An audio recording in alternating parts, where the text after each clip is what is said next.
रह गई।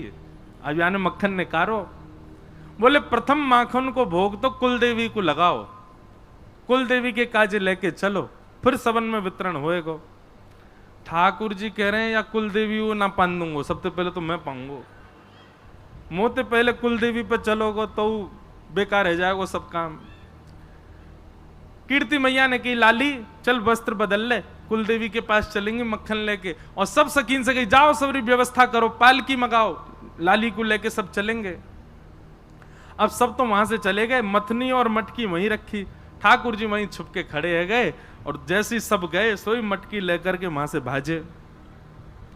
सखी रूप में छल बल करके, सखी रूप में छल बल करके, माखन ले बन आए कुंवरी श्यामा, माखन ले बन आए कुंवरी श्यामा। वन में आ गए ठाकुर जी मक्खन लेकर के, और महाराज वन में आकर के माखन को जब अधर धरो तब, माखन को जब अधर धरो तब। वन में आके ठाकुर जी ने जैसे ही नेक सो माखन लेके बस मुक्ते लगायो ही है, जीव निकाल के नेक माखन चाटो ही है। कहा भयो, बोले माखन को जब अधर धरो तब, माखन को जब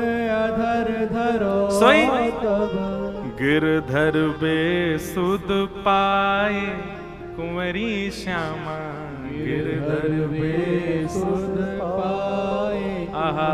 कुंवरी श्यामा। एक भाव बस मुख पे धारण करते ठाकुर जी तो वहीं मूर्छित है गए।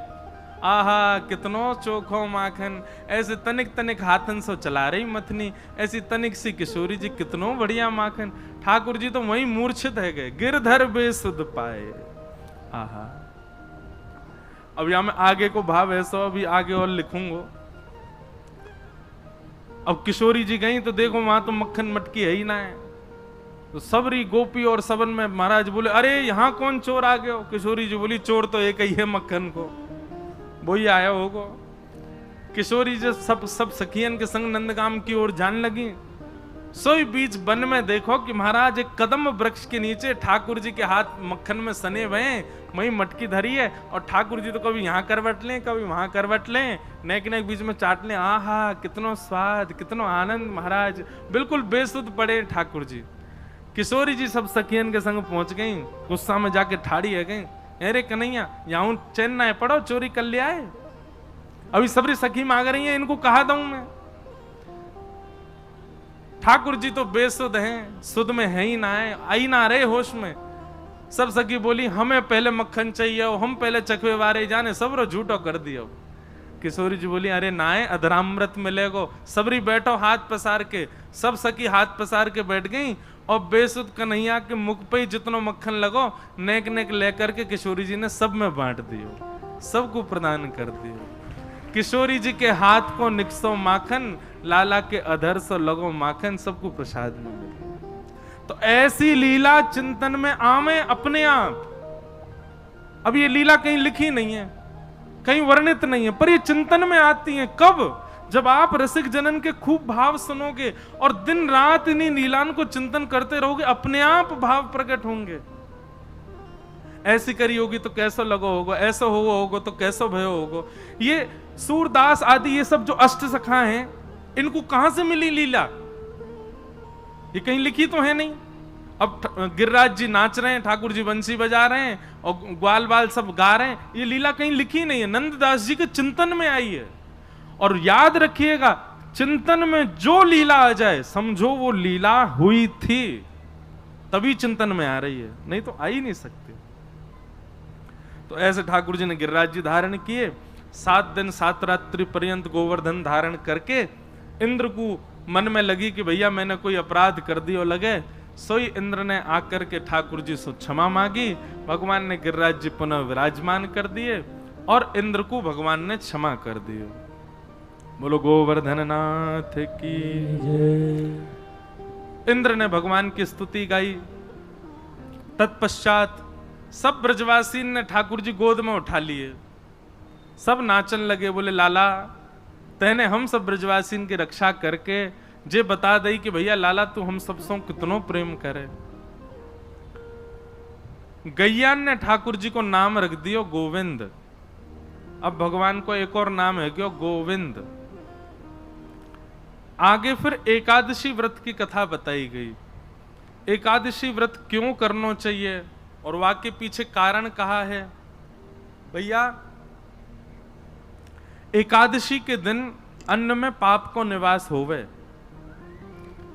वादना यदि आप अन्न खाओ तो कोई नया पाप लगे, ये बात तो बाद की है, परंतु एकादशी पर अन्न खाने से, बहुत ध्यानपूर्वक सुनिएगा, एकादशी के दिन अन्न सेवन करने से आपके पूर्व के पाप, जिनको आपने गंगा स्नान करके खत्म कर दिया, जिनको तीर्थ यात्रा करके नष्ट कर दिया, जिनको जप तप अनुष्ठान के द्वारा जिन पापों को आप नष्ट कर चुके हो, एकादशी के दिन अन्न खाने से वे पाप पुनः जागृत हो जाते हैं।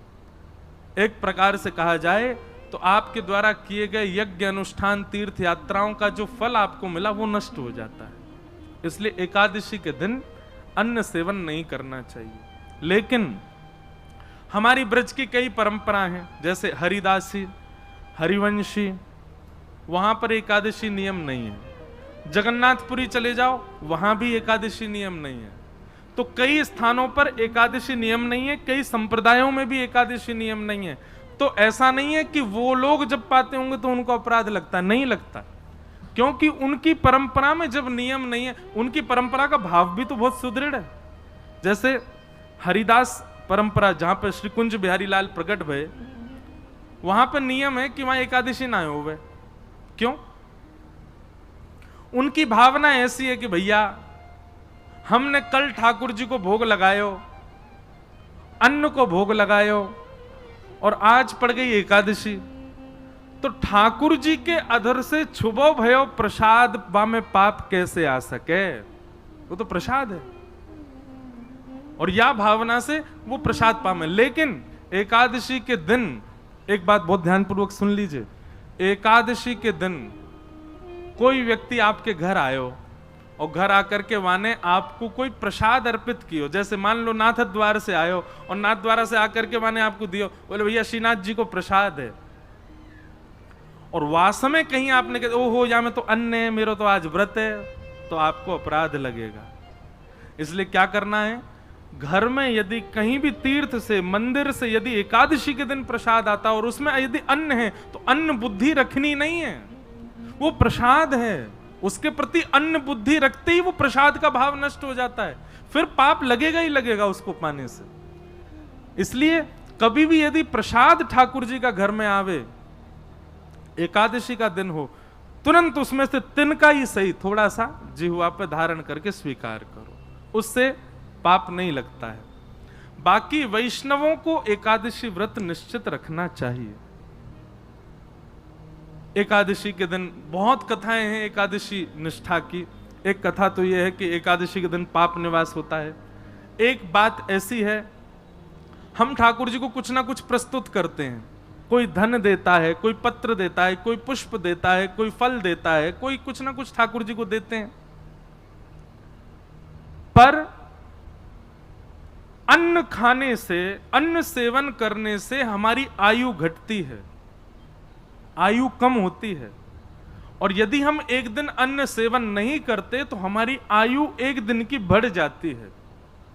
इसलिए करवा चौथ के दिन माताएं बहनें व्रत रखती हैं और अपने पति की दीर्घायु नहीं, एक ही दिना की आयु मिले बेचारे, एक ही दिना बड़ो होता होगा मैया के व्रत रखवे से। तो हम क्या करते हैं कि वो करवा चौथ वाले दिन माताएं क्या करती हैं, पति को देख के जलपान कर लेंगी और फिर रात में भोजन कर लेती, मतलब अपने पूरे दिन भूखे रह करके जो पूरे दिन की आयु थी माताएं वो पति को दे देती। ठीक वैसे ही हम अपने जीवन के एक दिन को, एकादशी को, हम अन्न सेवन ना करके पूरे दिन की आयु जो हमारे पास बचती है, पूरे दिन जो हमारे पास शेष आती है, हम उसको द्वादशी के दिन अन्न सेवन करके अपना व्रत पूर्ण करके ठाकुर जी के चरणों में अर्पित कर देते हैं। नाथ, ये एक दिन जो मुझे मिलने वाला है, मुझे नहीं चाहिए, मैं उसको आपके चरणों में अर्पित करता हूं। तो एक प्रकार से हम एक दिवस, अपने जीवन का एक दिवस ठाकुर जी को अर्पित कर रहे हैं। तो एकादशी व्रत करने से पूरा दिन ठाकुर जी के, एक प्रकार से यह माना जाएगा यानी 24 घंटा भजन कियो अगर एकादशी व्रत रखते हैं तो एकादशी व्रत करना चाहिए। इस प्रकार व्रत के भाव हैं। वैष्णव के अंदर 3 निष्ठा होनी चाहिए। सबसे पहले तुलसी निष्ठा, अपने कंठ में तुलसी धारण करे। दूसरी नाम निष्ठा, एक नाम जाप जरूर करे। अब इसमें भी 2 बात सुनिएगा, मंत्र जाप अलग बात है और नाम जाप अलग बात है। आपके गुरु ने जो आपको दिया है वो मंत्र है, वो मंत्र आप आसन पर बैठ करके करिए, शुद्ध अवस्था में करिए, सुबह सुबह करिए। पर नाम आप कभी भी जप सकते हो, कहीं भी जप सकते हो, कैसे भी जप सकते हो। नाम जपने में कोई अपराध नहीं लगता। लेकिन गुरु मंत्र के प्रति, अब हमारे श्री वैष्णव संप्रदाय में तो ऐसा ही है, गुरु मंत्र हर जगह चलते फिरते उठते बैठते नहीं करना चाहिए। एक ही बार दिन में बैठ करके करो, जितनी माला करनी उसी समय कर लो। बाकी भगवत स्मरण, कृष्ण कृष्ण कृष्ण कृष्ण कृष्ण, श्री राधा श्री राधा श्री राधा श्री राधा, गोविंद गोविंद गोविंद गोविंद, गोपाल गोपाल गोपाल, या फिर महामंत्र के रूप में भी नाम ही है हरे कृष्ण, भी कर सकते हो। चलते फिरते उठते बैठते, बस हाँ ये है कि अपवित्र अवस्था में मत करो। वैसे तो कई जगह नियम है कि कैसे भी करो, अपवित्र अवस्था में भी कर सकते हो। पर कब गलती से हॉस्पिटल चले गए और वहां पे बिस्तर पे पड़े हैं,